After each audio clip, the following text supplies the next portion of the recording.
कैसे लिखते हैं। तो एसेज क्या होते हैं, एसेज कोई भी एक आपको टॉपिक दिया, हमें उससे रिलेटेड सेंटेंसेस लिखेंगे, उन्हें हम कहते हैं एसे राइटिंग। तो first is a rainy day. It was Sunday afternoon. कौन सा कब हुई बारिश, तो हम सबसे पहले स्पेसिफाई करेंगे कि बारिश कब हुई। It was Sunday afternoon. A gentle breeze was blowing from the east. All of a sudden, the sky was overcast with dark clouds. After some time, a cool wind began to flow. People become happy. तो ये क्या है, ये हमने ऐसे writing, ये हमने पहले डिस्क्राइब करा कि उस दिन रेनी डे वाले दिन जो वेदर था वो कैसा था। सबसे पहले संडे आफ्टरनून थी, उसके बाद में एक ठंडी हवा चली, धीरे से हवा चल रही थी, ब्रीज। उसके बाद में सडनली क्या हुआ, स्काई में डार्क क्लाउड्स आ गए और after some time a cold wind. A cool wind मतलब पहले तो नॉर्मल हवा सी चल रही थी, फिर उसके बाद में ठंडी हवाएं चलने लगी और जो लोग थे वो क्या हो गए, खुश हो गए। Soon the clouds began to thunder. फिर जो क्लाउड्स थे वो अचानक से क्या करने लगे, थंडर मतलब बिजली कड़कने लगी, आवाज होने लगी। One could see the lightning in the sky, और बिजली कड़कने लगी, लाइटिंग मतलब कि बिजली भी दिख रही है। It started to drizzle. Drizzle मतलब हल्की हल्की बारिश होने लगी और in a few seconds it began to rain heavily. उसके बाद में पहले drizzle मतलब हल्की हल्की बारिश हो रही थी, उसके बाद में वो बहुत तेजी से बारिश होने लगी। I was shopping in the market. I took shelter in a veranda. Now अब क्या हुआ कि मैं अब ये जो भी है, ये जो ऐसे लिख रहा है, जो नरेटर है वो क्या बता रहा है कि वो शॉपिंग कर रहा था मार्केट में और फिर उसने क्या लिया, अचानक से तेज बारिश हो गई तो भीग जाता, इसलिए उसने एक शेल्टर ले लिया। But the strong wind pushed these shards inside the veranda too. अब veranda क्या हो गया कि एक शेड सी होती है, उसके नीचे वो शेल्टर ले रहा था, बट हवा इतनी तेज थी कि जो बारिश थी उनको बारिश क्या बूंदों को अंदर भेज रही थी। तो I was fully drenched मतलब वो पूरा भीग गया था। However, my things were packed in a big plastic bag. But जो क्या वो तो पूरा भीग गया था, बट उसके जो सामान था वो प्लास्टिक बैग में था, इसलिए क्या हुआ, वो गीला नहीं हुआ। The roads began muddy and slippery. अब बारिश होती है तो रोड में क्या होती है, कीचड़ हो जाती है, तो वो मडी और स्लिपरी हो गई। They were deserted. There were few vehicles on the roads. They splashed water and mud as they went on their way. अब इसका क्या मतलब है कि वहां पे बहुत कम ही व्हीकल्स है रोड पे, क्योंकि इतनी देर बारिश हो रही है तो किसी को घर से बाहर निकलने का मन ही नहीं करेगा। बट जो भी व्हीकल आ रहा था, अब वो आएगा तो पानी भरा हुआ है, तो उसमें चढ़ा वो, तो उसने छींटे जो थी वो सारी जो भी खड़ा था वहां पे उस पे जा रही थी। तो very soon all the roads and streets were flooded with knee deep water, मतलब कि घुटनों तक, नीज तक सारा पानी भर चुका था रोड्स पे। When the rain stopped, people started moving out. और जैसे ही बारिश रुकी, जो लोग थे वो सड़कों पे आने लगे। I started for home. The schools had got over and students were out. Some were carrying umbrellas, some were getting wet. Those who came in school buses were quickly getting inside the buses lest it may start raining again. Some children made paper boats quickly and began to float them. तो अब इसमें बताया जा रहा है कि जो बारिश खत्म हो गई उसके बाद लोगों ने क्या किया। तो जब बारिश हो गई तो कुछ लोग तो घर से बाहर निकल गए। जो ये नरेटर है वो जो इस सीन को डिस्क्राइब कर रहा है वो अपने घर जाने लगा और स्कूल्स भी ओवर हो गए थे, तो जो बच्चे अम्ब्रेला लाए थे वो अम्ब्रेलास लेके जा रहे थे, कुछ भीग के जा रहे थे और जो बसेस से आ रहे थे वो बसेस में चढ़ रहे थे और कुछ लोग क्या कर रहे थे, पेपर बोट्स बना के उन्हें तैरा रहे थे। I saw some persons slip and fall into the muddy water. Their clothes and things were spoiled. अब क्या हुआ, अब जो कीचड़ हो रही थी पूरे में पानी भरा हुआ था, कुछ लोग गिरे और कहाँ गिरे, मडी वाटर में गिरे, तो उनके सारे कपड़े भी खराब हो गए। I helped one of them to stand up and pick her bag up from the road. और ये अच्छी बात होती है कि किसी कोई गिर गया तो उसकी मदद करना, तो इसीलिए क्या करा उसने, जो भी सामान गिरा हुआ था उसे उठाया और उनका बैग भी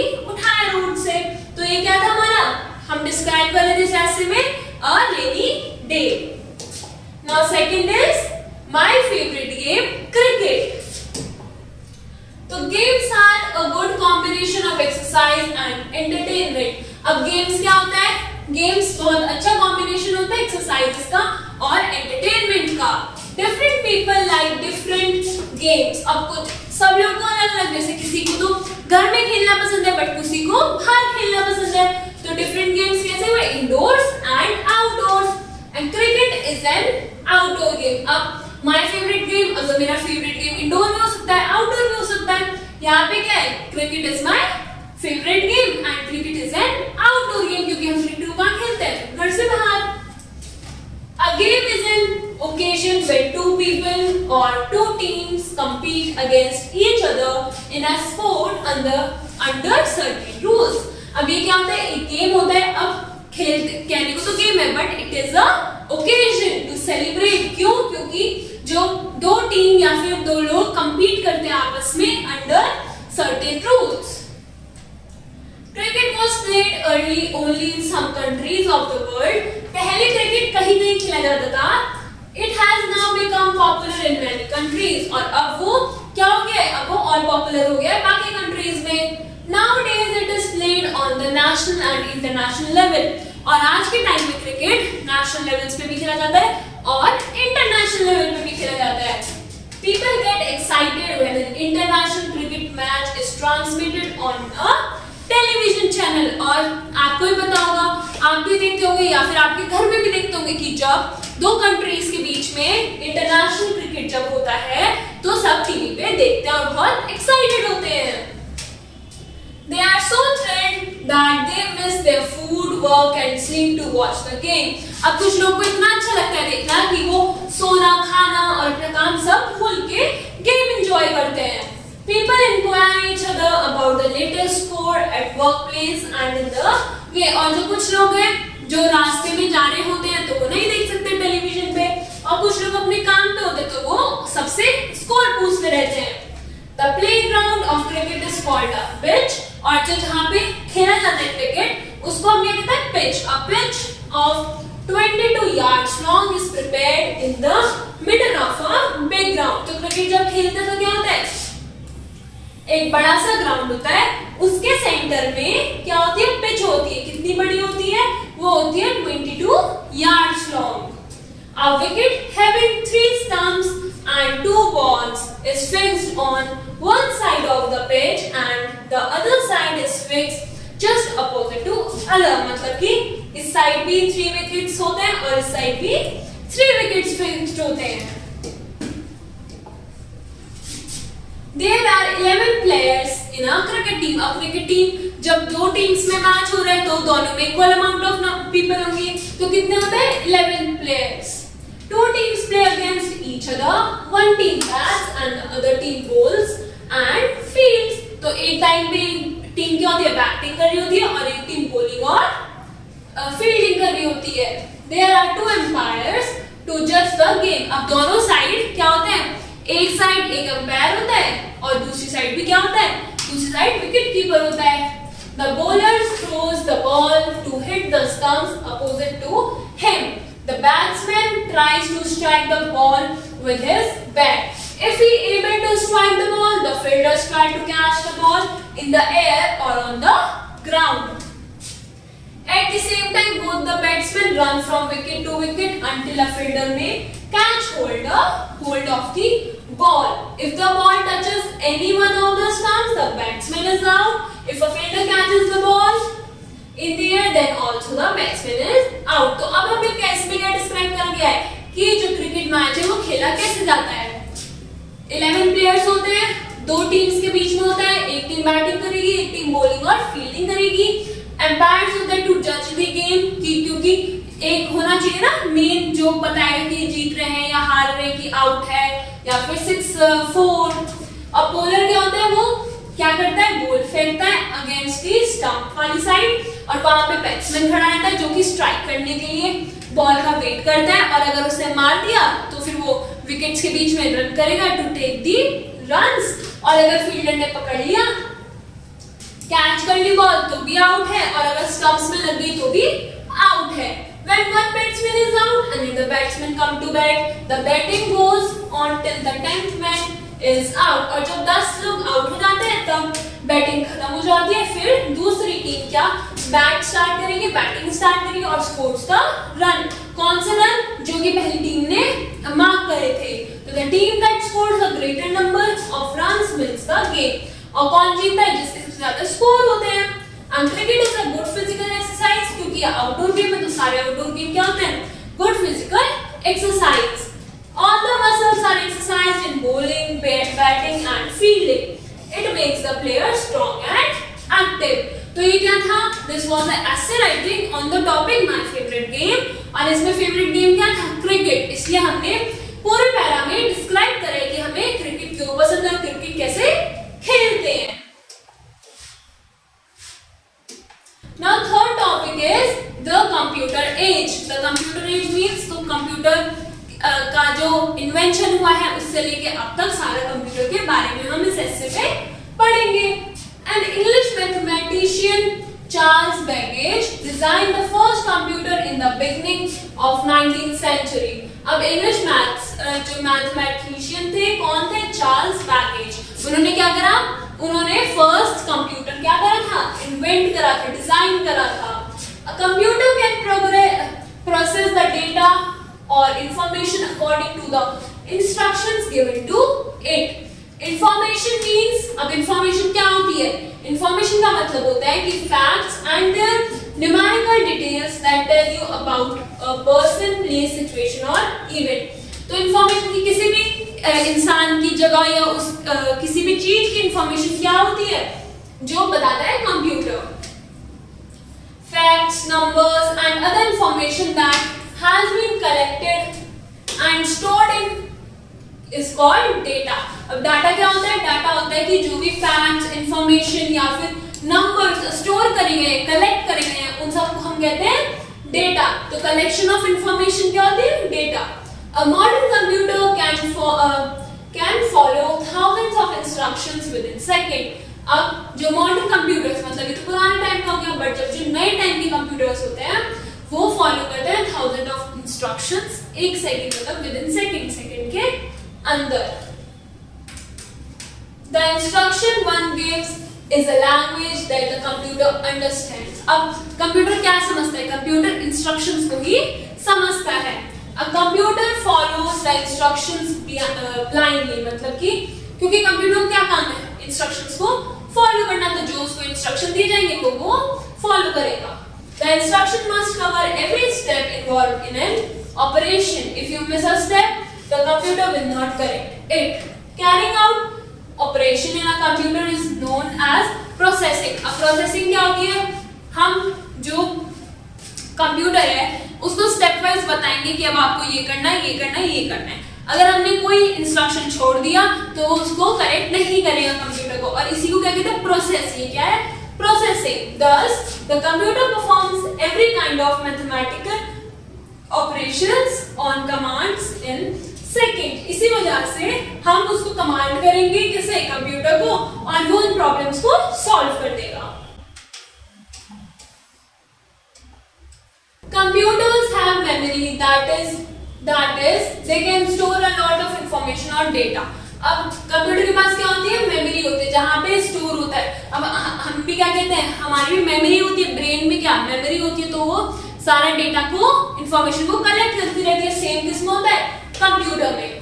They can keep words, numbers, charts, pictures, etc. in their memory. At a command, you get the information displayed on the screen within seconds. और अगर हम एक कमांड करेंगे तो सारी इंफॉर्मेशन स्क्रीन के ऊपर डिस्प्ले हो जाती है. Address, telephone numbers, text of books, accounts, photos etcetera are stored in a computer.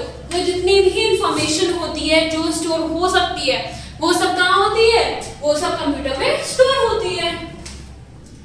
Now computers are used to prepare electric bills, municipal tax bills, telephone bills, etc. They are useful in printing books, magazines, newspapers and pamphlets. अब computer बहुत तरीकों में हमारी जो lifestyle है, जो life है, उसको आसान बनाती है. तो computers are also used in bank for keeping the accounts of the customer.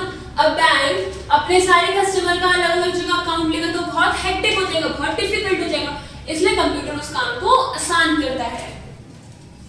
They are also useful in teaching difficult subjects to students. Computers are used in different manufacturing factories and mills. Robots and other machines are also moved and controlled by computers. अब जितने भी robots होते हैं वो कौन चलाता है? उनको भी कंप्यूटर्स चलाते हैं और उनकी अलग अलग मशीन भी होती है. One can get his eyesight measured by computers. Now digital cameras show events easily. These pictures can be manipulated by computer to produce special visual effects for a television program or film. तो यहाँ क्या पता है कि जो computer है वो किस तरीके से यूज कर सकते हैं.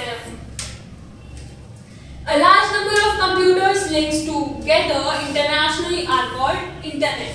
अब इंटरनेट क्या होता है? जब बहुत सारे कंप्यूटर्स एक साथ लिंक करे जाते हैं इंटरनेशनली, मतलब नेशनल में नहीं, बाहर भी लिंक करे जाते हैं, उन्हें हम कहते हैं इंटरनेट, इंटरनेशनल नेटवर्क और कंप्यूटर्स वेब.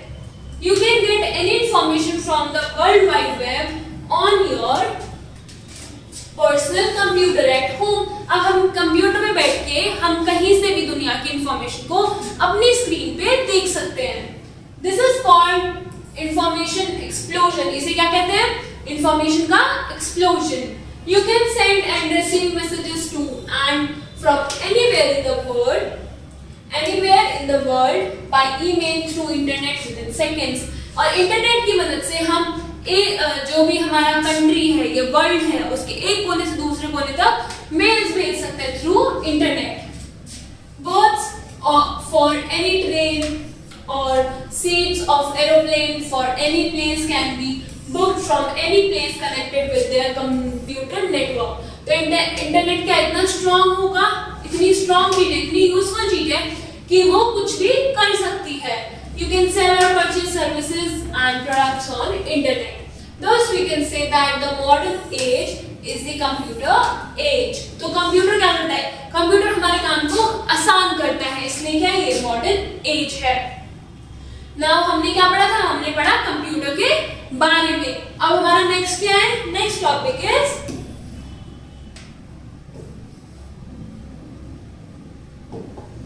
लंच ब्रेक या रेसेस. अब हम डिस्क्राइब करेंगे, अब हम ऐसे लिखेंगे on the topic lunch break या रेसेस. तो लंच ब्रेक और recess in a school is generally observed after 4 periods of teaching and learning. The monotony of continuous learning is broken by refreshment of body and mind. तो अब हमने क्या बताया यहाँ कि लंच ब्रेक क्यों जरूरी है और क्या करता है. तो लंच ब्रेक यूजुअली कब होता है? 4 periods के बाद होता है, राइट. जब मिडिल पीरियड होता है तब उसके बाद क्या होता है? हमारा लंच ब्रेक होता है. और जो हम पढ़ते रहते हैं पूरे टाइम, उसको बोरियत को मिटाने के लिए क्या होता है? लंच ब्रेक या रेसेस पीरियड होता है. As soon as the bell of recess rings, the students push their books, notebooks and pens into their bag. They pull out their tiffin or money. Many of them rush out of their classrooms, some of them shouting and others talking. They rush to drink water or to the canteen to buy snacks or drinks. Everyone is active with lips and mouths. तो इस para में क्या बताया कि जैसे ही lunch break होता है तो सारे बच्चे क्या करने लगते हैं? तो सारे बच्चे अपनी बुक्स नोटबुक्स को बैग्स में डालते हैं और वो क्लासरूम से बाहर चले जाते हैं. फिर बाहर जाके क्या कुछ खाना खाते हैं, कुछ बातें करते हैं और कुछ कैंटीन चले जाते हैं. Some students eat their lunch in the classroom. They sit together and share the delicacies over gossips and laughter. As soon as they finish it, they also rush to the canteen or to the lounge. और कुछ बच्चे होते हैं वो class में बैठ के खाना खाते हैं और जब खाना हो जाता है खत्म, वो शेयर करके सबसे साथ खाते हैं और जब खाना खत्म हो जाता है तो वो भी या तो कैंटीन या फिर लॉन में खेलने चले जाते हैं. The students become restless at the canteen counter. सबको क्या होता है कि मुझे ये चाहिए. कैंटीन काउंटर पे जाके सब लोग वो हो जाते हैं, पेशेंस खत्म हो जाता है सबके अंदर. They shout to ask for their requirements. Through the personal can handle one at a time. तो the personal can handle one at a time, कि सब अपना चिल्लाने लगते हैं रिक्वायरमेंट्स की, मुझे ये चाहिए ये चाहिए चाहिए, क्योंकि एक टाइम पे एक इंसान दे सकता है चीज. The noise goes on decreasing after a few minutes. Some students begin to play in the ground, some sit in the lawn to relax, but end up in gossiping or quarrel. तो क्या होता है, सब canteen में भाग गए, सब वहां से चीजें खरीद रहे हैं, उसके बाद में खेलने लगते हैं, रिलैक्स करने लगते हैं और बातें करते हैं. The teacher on duty checks them.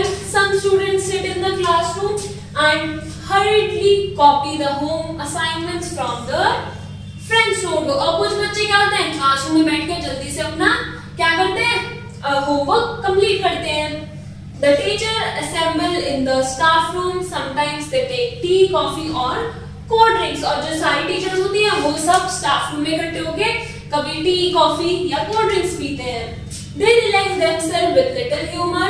A few of them revise their notebooks for the next class. और कुछ क्या करते हैं, कुछ बातें करते हैं, हंसी मजाक करते हैं, और कुछ अपनी नोटबुक्स को रिवाइज करते हैं नेक्स्ट क्लास के लिए. Some of them are busy in checking the students' assignment. और कुछ अपने बच्चों के असाइनमेंट्स चेक करते हैं. अब हमने इनमें बता दिया कि सबसे पहले कि जब रिंग बेल होती है, जब रेसेस पीरियड स्टार्ट होता है तब क्या होता है, फिर जब वो चल रहा होता है तब क्या होता है. अब बताइए जब वो खत्म होने वाला है, तो when the bell rings to begin the next period, the students rush back to their classes. All the hustle and bustle comes to an end. The teachers reaches their respective classrooms. The teaching and learning continue for the next 4 periods. तो जब bell next period की start होती है तो सब अपनी class में जाते हैं, टीचर जाके पढ़ाने लगते हैं, सब शांत हो जाते हैं और फिर से पढ़ाई स्टार्ट हो जाती है. तो ये क्या था हमारा पैराग्राफ, ये था हमारा essay writing on lunch break या फिर recess. Now complete the exercise. Thank you.